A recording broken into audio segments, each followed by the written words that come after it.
ओम शांति। आज की तारीख है 9/7/17 और आज हम फिर से सुनेंगे प्यारे प्यारे मीठे मीठे प्राण अव्यक्त बाप दादा की ज्ञान मुरली।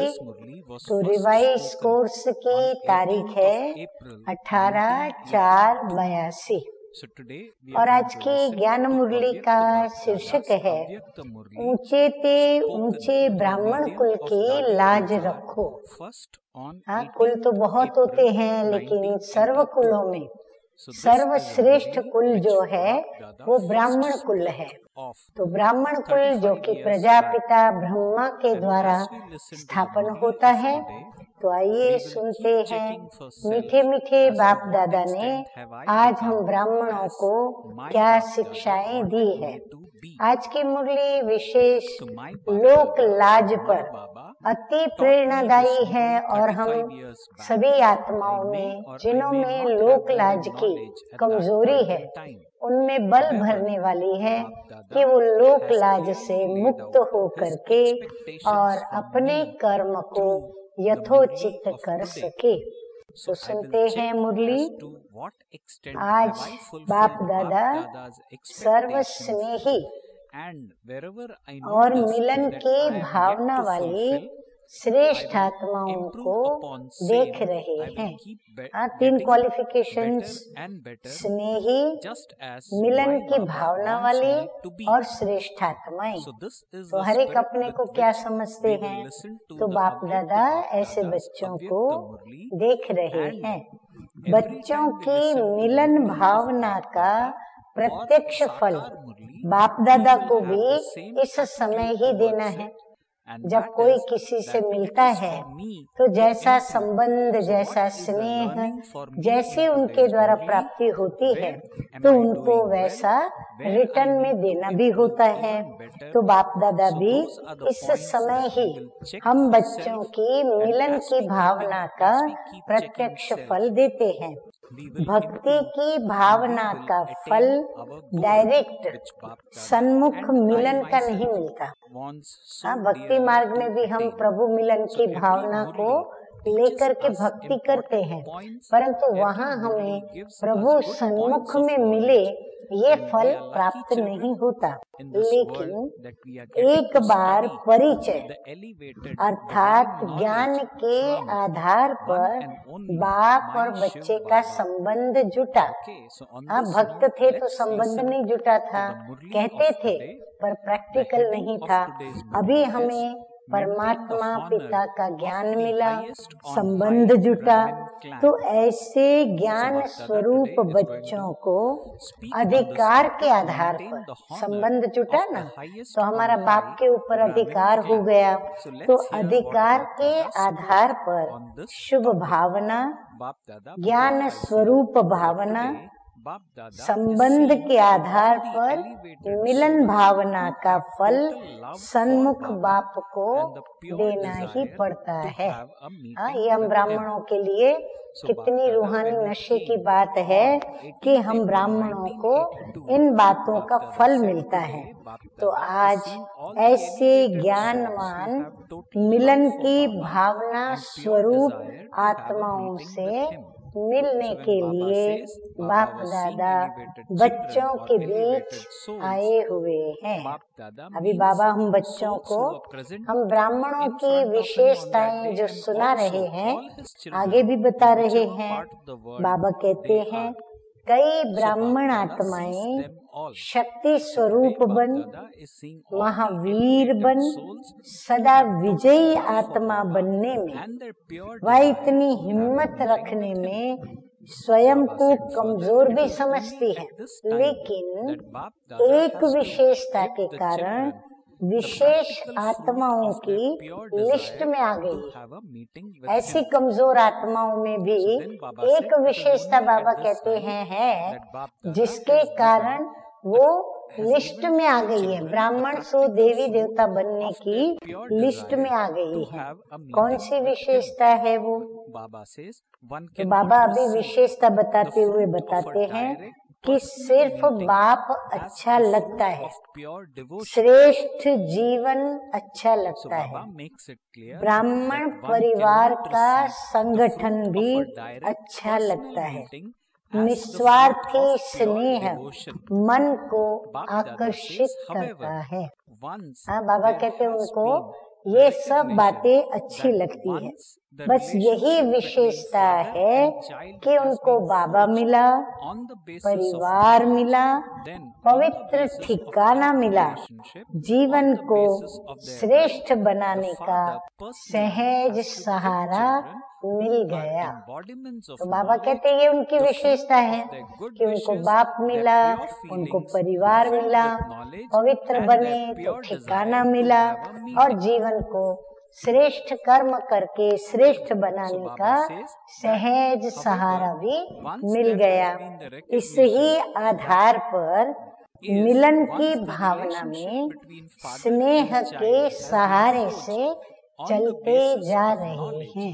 बाबा कहते हैं वो जो कमजोर आत्माएं जिन्होंने ये विशेषता है वो इसी स्नेह की मधुर मिलन की भावना के आधार पर या सहारे पर आगे आगे चलते जा रहे हैं। लेकिन फिर भी संबंध जोड़ने के कारण संबंध के आधार पर स्वर्ग का अधिकार वर्षे में ही पा लेते हैं। फिर उनको ये भी भाग्य मिलता है कि बाप से संबंध, परिवार से संबंध, तो उनको वर्षे में क्या मिल जाता है? वर्षे में उनको स्वर्ग का अधिकार भी प्राप्त हो जाता है। क्योंकि ब्राह्मण सो देवता इस ही विधि के प्रमाण देव पद की प्राप्ति का अधिकार पा ही लेते हैं। सच्चे सच्चे ब्रह्मा मुख वंशावली ब्राह्मण बनके शिव बाबा के वारिस बनते हैं तो वर्षे में उनको क्या मिल जाता है? ब्राह्मण सो देवता। ये विधि जो है उस विधि के प्रमाण उनको देव पद की प्राप्ति हो जाती है, अर्थात वो देवी देवता कहलाते हैं। सतयुग को कहा ही जाता है देवताओं का युग। हाँ, सतयुग है ही देवी देवताओं का युग। चाहे राजा हो चाहे प्रजा हो, लेकिन धर्म देवता ही है। सभी दैवी स्वरूप दैवी गुणों की धारणा के धर्म में है। क्योंकि जब ऊंचे ते ऊंचे बाप ने बच्चा बनाया तो ऊंचे बाप के हर बच्चे को स्वर्ग के वर्षे का अधिकार, देवता बनने का अधिकार, ये जन्म सिद्ध अधिकार में प्राप्त हो ही जाता है। जन्म से ही देखो कितना ऊंचा भाग्य बन जाता है। ब्रह्मा कुमार और ब्रह्मा कुमारी बनना अर्थात स्वर्ग के वर्षे के अधिकार की अविनाशी स्टैंप लग जाना। तो ये कितना अच्छा भाग्य हमारा। सारे विश्व से ऐसा अधिकार पाने वाली सर्व आत्माओं से कोई थोड़ी आत्माएं निकलती हैं। इसीलिए ब्रह्मा कुमार कुमारी बनना कोई साधारण बात नहीं समझना। बाबा कहते इतनी सारी आत्माओं में बहुत थोड़ी सी आत्माओं को ये भाग्य प्राप्त होता है। इसीलिए ब्रह्मा कुमार कुमारी बनना कोई साधारण बात नहीं है, बहुत बहुत बहुत बड़ी बात है। ब्रह्मा कुमार कुमारी बनना ही विशेषता है, ये सबसे बड़ी विशेषता है। और इस ही विशेषता के कारण विशेष आत्माओं के लिस्ट में आ जाते हैं। इसलिए ब्रह्मा कुमार कुमारी बनना अर्थात ब्राह्मण लोक के, ब्राह्मण संसार के, ब्राह्मण परिवार का बनना। ब्रह्मा कुमार कुमारी बन अगर कोई भी साधारण चलन व पुरानी चाल चलते हैं तो सिर्फ अकेला अपने को नुकसान नहीं पहुंचाते, क्योंकि अकेले ब्रह्मा कुमार कुमारी नहीं हो, लेकिन ब्राह्मण कुल के भांति हो। पूरा कुल जो है वो आपका भाती है, यानी परिवार है। स्वयं का नुकसान तो करते ही हैं, लेकिन कुल को बदनाम करने का बोझ भी उसी आत्मा पर चढ़ता है। पूरे कुल की आत्मा का बोझ चढ़ता है। ब्राह्मण लोक की लाज रखना यह भी हर ब्राह्मण का फर्ज है। कोई भी ऐसा कर्म न करें कि ब्राह्मण कुल या ब्राह्मण परिवार की लाज जावे। जैसे लौकिक लोक लाज का कितना ध्यान रखते हैं। लौकिक लोक लाज पद्मा पदम पति बनने से भी कहाँ वंचित कर देती है।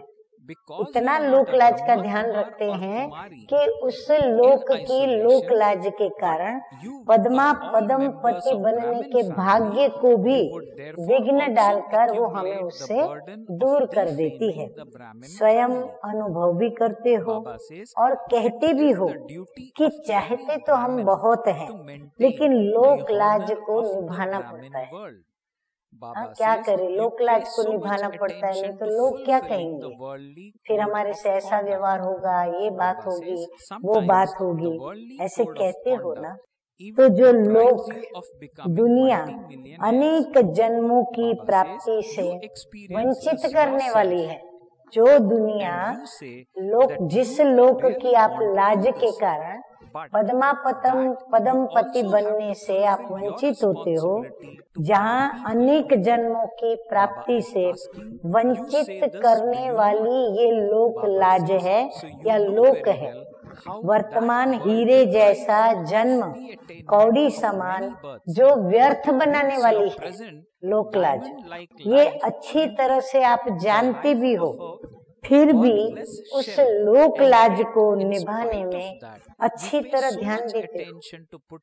बाबा कहते तो भी उसमें ध्यान बराबर देते हो, समय भी देते हो उसको निभाने के लिए, फिर एनर्जी भी लगाते हो। जो भी उस लोक लाज के लिए करना पड़े वो करते भी हो। तो क्या इस ब्राह्मण लोक लाज की कोई विशेषता नहीं है। बाबा कहते भेंट करो, उसकी भेंट में क्या इस ब्राह्मण लोक लाज की कोई विशेषता नहीं है। उस लोक की लाज के पीछे, हाँ बाबा देखो हम बच्चों को बहुत अच्छी बात समझाते हुए कहते हैं कि उस लोक की लाज के पीछे हम अपना धर्म अर्थात धारणाएं और श्रेष्ठ कर्म याद का, बाबा को याद करना हम ब्राह्मणों का श्रेष्ठ कर्म है।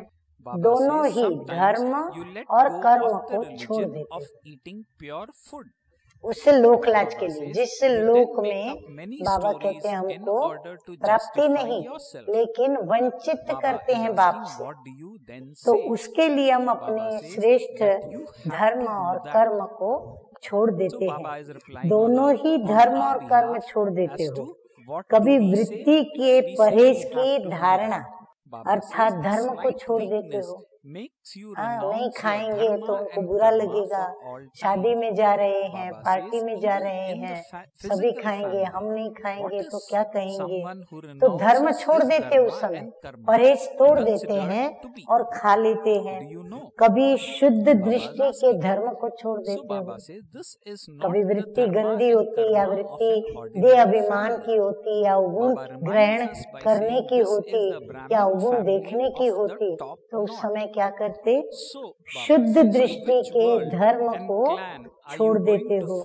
कभी शुद्ध अन्न के धर्म को छोड़ देते हो, फिर अपने आप को श्रेष्ठ सिद्ध करने के लिए बातें भी बहुत बनाते हो। हाँ बाबा कहते फिर एक तो गलती करते हैं, गलती स्वीकार भी नहीं करते, ऊपर से गलती को सच करने के लिए फिर बातें भी बाबा कहते हैं झूठ को सच सिद्ध करने के लिए बातें भी बहुत बनाते हो।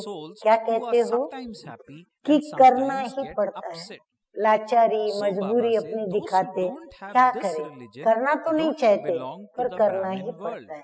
जब हम नहीं चाहते तो कर्म इंद्रियां कर्म क्यों करेंगे, परंतु हम बहाना बना देते हैं। थोड़ी सी कमजोरी सदा के लिए धर्म और कर्म को छुड़ा देती है छोटी सी कमजोरी लोक लाज की, पर हमें अपने इतने ऊंचे से ऊंचे धर्म और कर्म से वंचित कर देती है। जो धर्म और कर्म को छोड़ देता है उसको लौकिक कुल में भी क्या समझा जाता है? लौकिक में भी कोई लोक लाज छोड़ के कोई कर्म करता है तो लौकिक में भी क्या कहते हैं, जानते हो ना? तो ये किसी साधारण कुल का धर्म और कर्म नहीं है। बाबा कहते हैं कोई साधारण परिवार नहीं, साधारण कुल नहीं, और तुम बच्चे भी साधारण नहीं। तो सोचो कि ये कर्म और धर्म भी हमारा कोई साधारण नहीं है। ब्राह्मण कुल ऊंचे से ऊंची चोटी वाला कुल है, तो किस लोक व किस कुल की लाज रखनी है? सोचो, दुनियावी पुरानी दुनिया की लोक लाज या फिर ऊंचे से ऊंचे नई दुनिया में ले जाने वाले ब्राह्मण कुल के ऊंचे कुल की लाज। ये दोनों में से हमें किसकी लाज रखनी है? निर्णय कौन करेगा? हम स्वयं ही करेंगे। और चलेगा कौन? हम स्वयं ही चलेंगे। उस लाज के लिए कर्म धर्म को श्रेष्ठ कौन बनाएगा? हम ही बनाएंगे। और कई अच्छी अच्छी बातें भी सुनाते हैं बाबा को, फिर कई अच्छे अच्छे बहाने भी सुनाते हैं। मेरी इच्छा नहीं थी लेकिन किसी को खुश करने के लिए किया। जैसे बड़ा अच्छा काम किया, किसी को सुख देने किया, किसी को खुश करने के लिए किया, वो बिगड़े नहीं, अशांति न करे, इसलिए किया। क्या अज्ञानी आत्माएं कभी सदा खुश रह सकती हैं? जब ज्ञानी आत्माओं को भी सदा खुश रहने के लिए बाबा की याद और ज्ञान का सहारा लेना पड़ता है, तो क्या अज्ञानी आत्माएं सदा खुश हो सकती हैं? ऐसे अभी वो खुश अभी नाराज रहने वाली आत्माओं के कारण अपना श्रेष्ठ कर्म और धर्म छोड़ देते। बाबा कहते हैं ऐसी आत्माओं के लिए आप लोग अपना कर्म धर्म छोड़ देते हो, जो धर्म के नहीं, वह ब्राह्मण दुनिया के नहीं। बाबा कहते अगर हमने अपने धर्म को नहीं निभाया, यानी धारणा में नहीं रहे, माना क्या हुआ? हम ब्राह्मण कुल के नहीं, अल्पज्ञ आत्माओं को खुश कर लिया, लेकिन सर्वज्ञ बाप की आज्ञा का उल्लंघन किया ना। वो समझ में नहीं आता है कि हमने कितनी बड़ी गलती कर ली है, कितनी बड़ी बाप की इंसल्ट कर ली। तो पाया क्या और गंवाया क्या? जो लोक अब खत्म हुआ ही पड़ा है। बाबा कहते नहीं, पुरानी दुनिया तो खत्म हुई पड़ी है। चारों ओर आग की लकड़ियां बहुत जोर शोर से इकट्ठी हो गई है।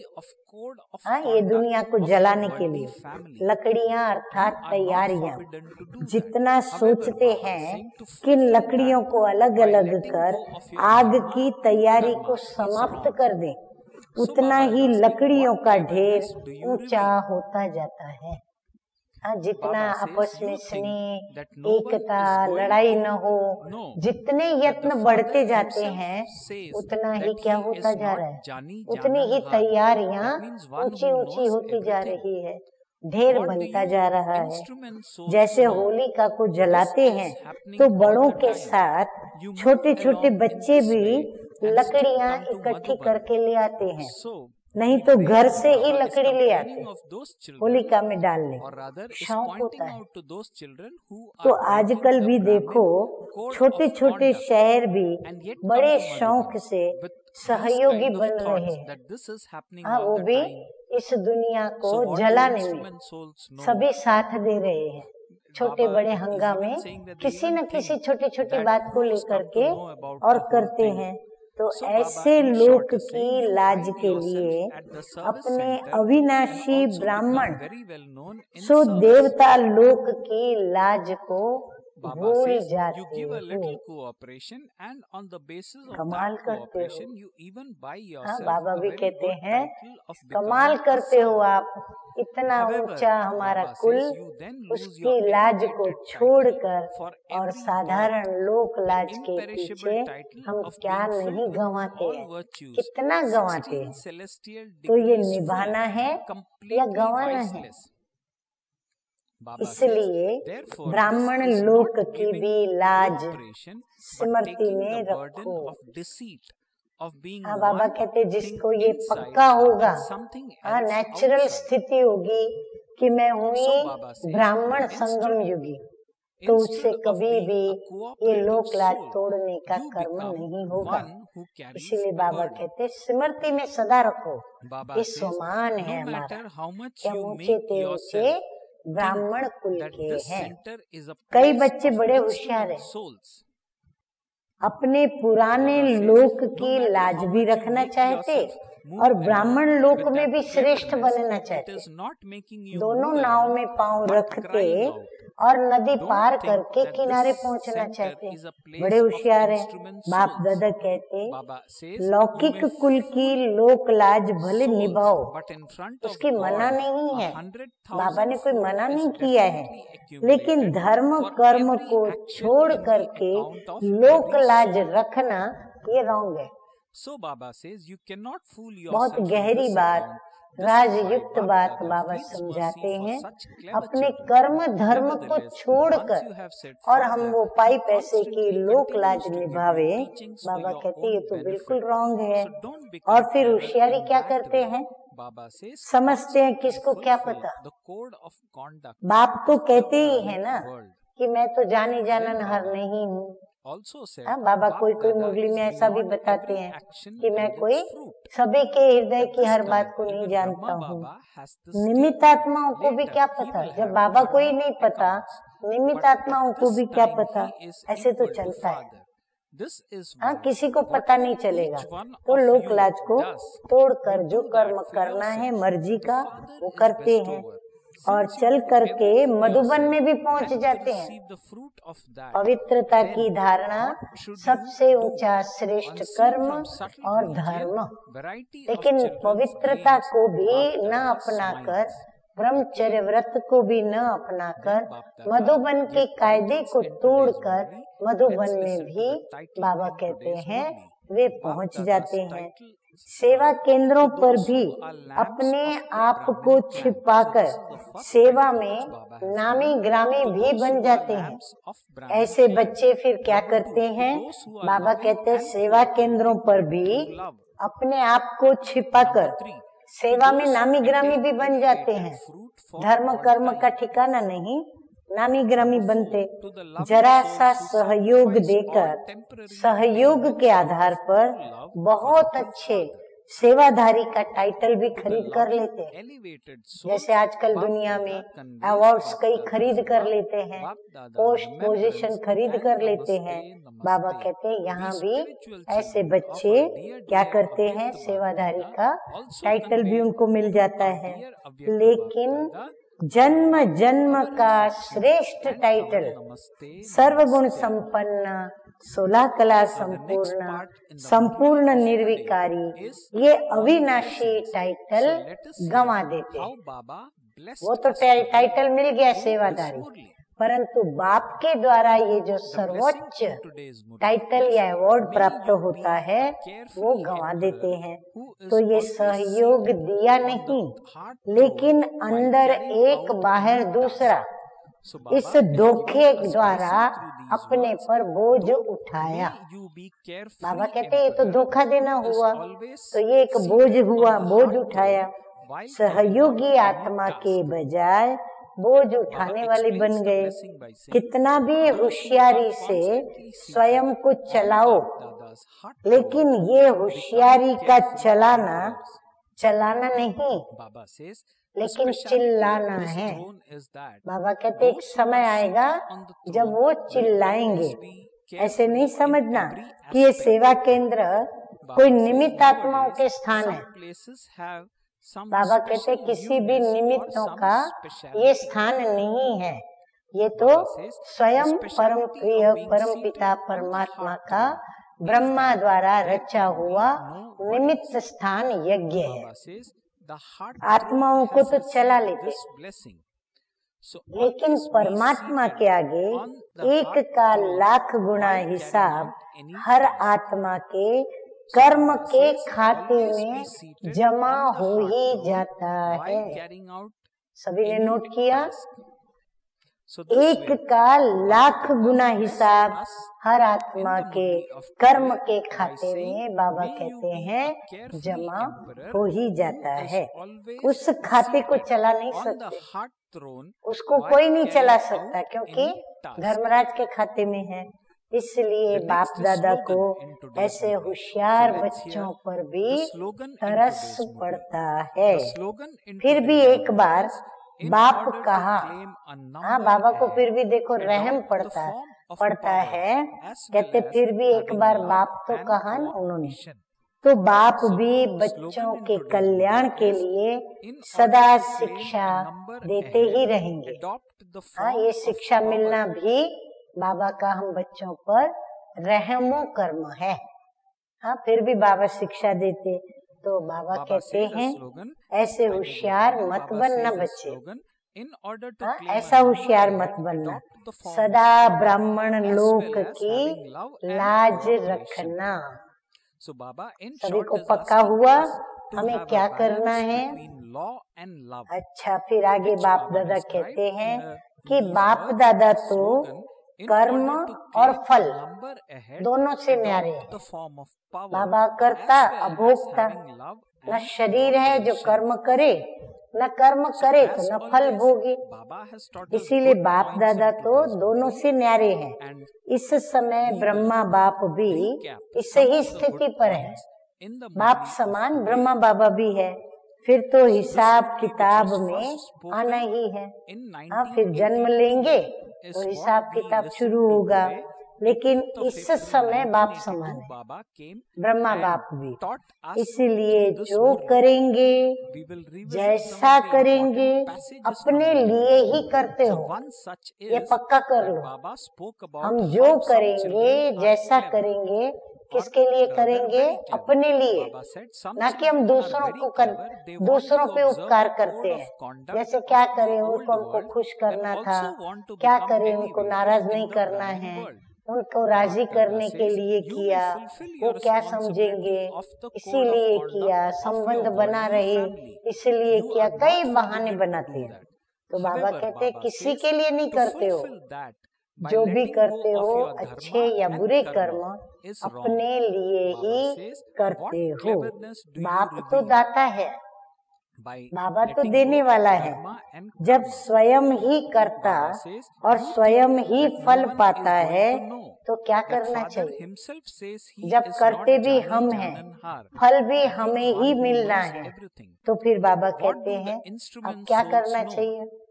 ऐसा कर्म करना चाहिए जिसका फल हमें भोगना पड़े।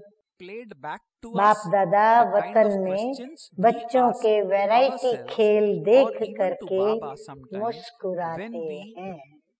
हाँ, बाबा ऐसे बच्चों का भी ये चालाकी का खेल देख करके मुस्कुराते हैं।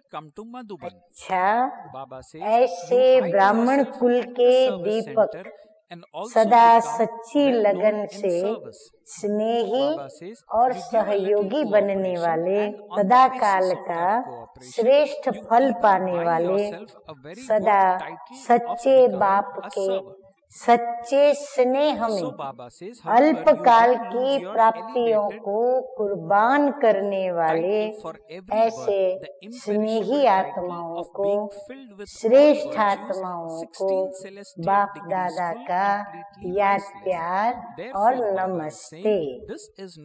हम रूहानी बच्चों का, रूहानी बाप दादा को याद प्यार, गुड मॉर्निंग और नमस्ते नमस्ते।